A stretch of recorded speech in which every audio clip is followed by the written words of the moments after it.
Assalamu Walaikum. Hello friends, how are you? Welcome back to my another video. In this video, I am going to show you how to change page margin only from third page in Affinity Publisher. Let's get started. At first, we have to open an Affinity Publisher document. Now we want to change page margin only from third page. Firstly, go to window menu and select the pages section. Then again go back this option and select the layer option. Now we can see we enable the layer and pages. Then we go to the third page to change the margin. Now I am select the page.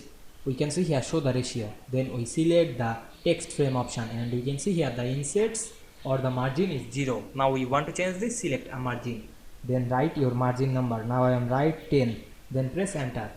And we can see change that left, right, top and bottom all margin at once. Then close the window.